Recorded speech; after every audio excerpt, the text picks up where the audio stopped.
Cordial saludo. Mi nombre es Sofía Daza y con mi compañera Nancy Viana Torres, el día de hoy estaremos presentando las teorías, perdón, de aprendizaje y su aplicabilidad. En este caso vamos a comenzar con la primera teoría. La primera teoría sería la teoría de sociocultural. En este caso es de Vygotsky. Vamos a iniciar con las ideas principales, que sería el aprendizaje ocurre en un contexto social y cultural, viene directamente de afuera hacia adentro. El lenguaje es una herramienta crucial para este desarrollo cognitivo, no solo sirve como un medio de comunicación, sino también permite que los individuos organicen su pensamiento y la representación de sus conceptos abstractos. En este caso, lo que nos indican es que los niños desarrollan habilidades cognitivas al participar en actividades compartidas con otras personas.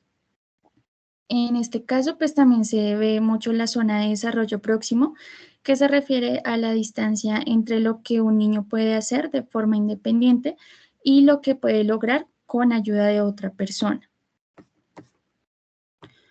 Por último, les indico directamente las características de esta teoría, que sería un enfoque en la interacción social y el contexto cultural, comprende al ser humano y el proceso de aprendizaje desde una perspectiva evolutiva.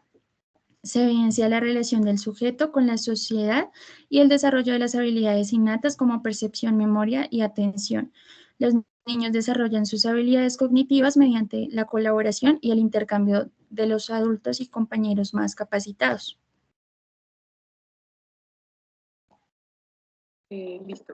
Continuamos con la teoría del conductismo.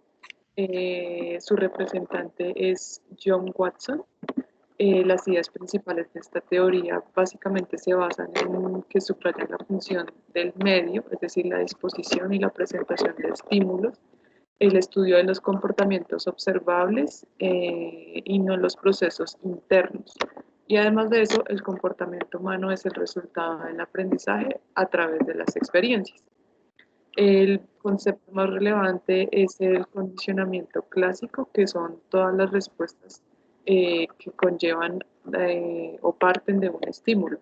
Ese condicionamiento es un proceso que ocurre en eventos determinados y pues ahí tenemos una imagen con un ejemplo. Además de eso, pues sus principales características es que las personas nacen como con una tabula rasa, no tienen alguna tendencia de comportarse de otra manera y a medida que pasa el tiempo, el ambiente se acondiciona al comportamiento de los individuos. Correcto. Bueno, la tercera teoría sería la teoría cognitiva de Piaget. En este caso, pues las ideas principales de esta teoría son que el conocimiento no se adquiere solamente por la interiorización del entorno social, sino que también predomina la construcción realizada por la parte del sujeto. En este caso vemos pues una imagen que representa pues más o menos lo que son las ideas principales de esta teoría.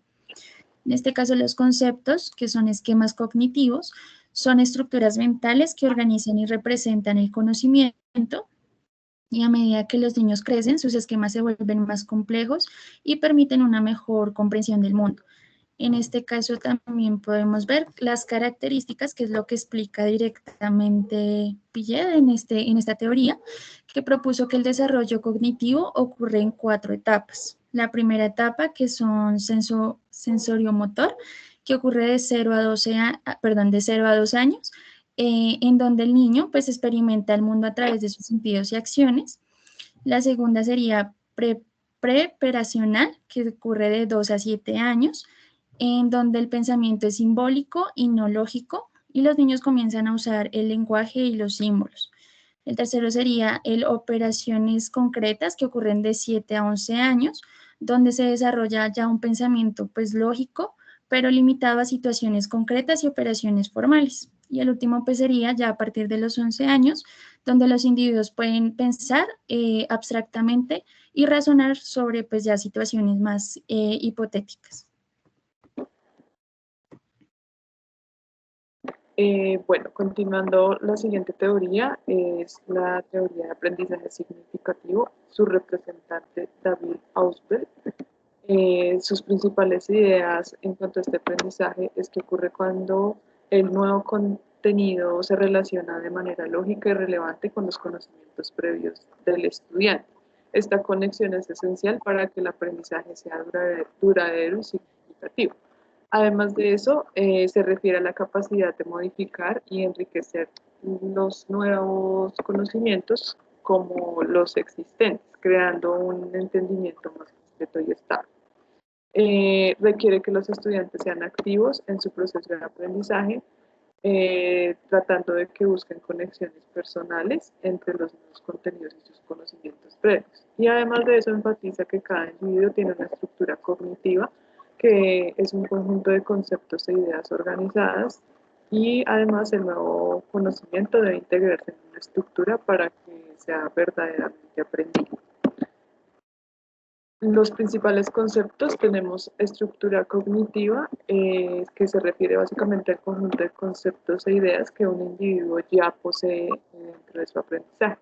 Según Ausubel, el aprendizaje significativo depende de esta estructura, ya que a través de ella se pueden establecer conexiones entre lo nuevo y lo conocido. El concepto de asimilación, Ausubel introduce el concepto donde los nuevos conocimientos se integran en un marco cognitivo. Este proceso no solo permite la incorporación de nueva información, sino que también transforma y reconfigura el conocimiento previo.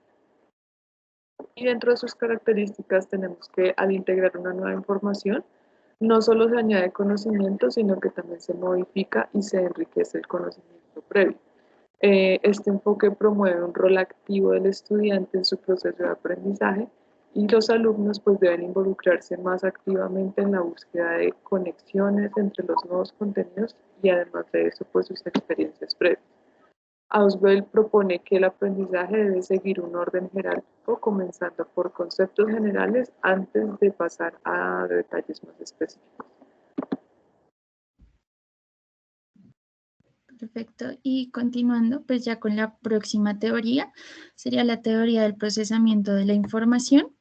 En este caso, lo que nos habla de esta teoría, las ideas principales son que observa a los seres humanos como procesadores activos que eligen la información a procesar, prestan atención y la organizan en función de sus conocimientos previos para darle un sentido.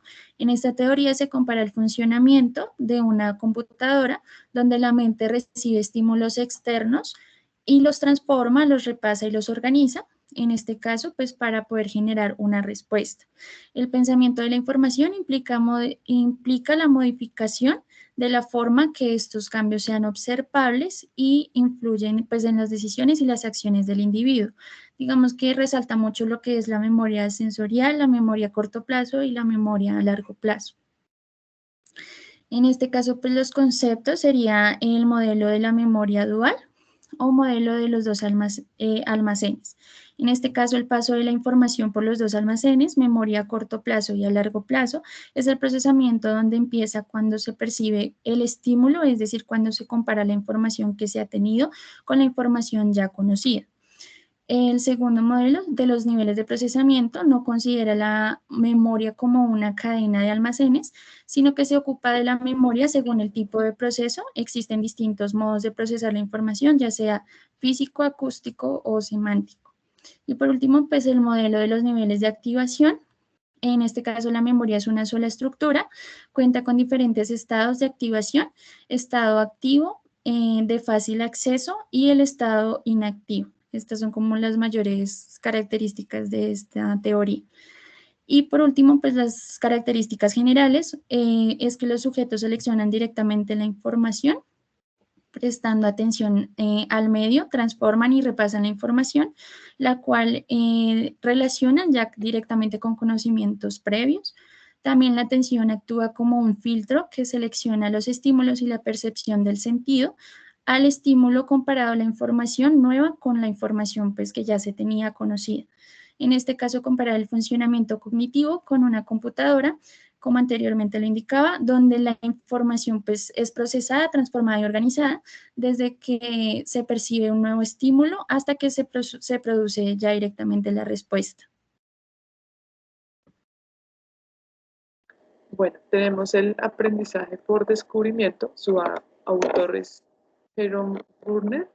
Dentro de sus ideas principales tenemos que los estudiantes son básicamente los protagonistas en su proceso de aprendizaje, lo que significa que deben participar activamente en la exploración y el descubrimiento de nuevos conceptos. Brunner sugiere que el aprendizaje debe ser guiado por el profesor o una persona con conocimiento quien proporciona el material adecuado y plantea preguntas que estimulen la curiosidad y la investigación en el estudiante.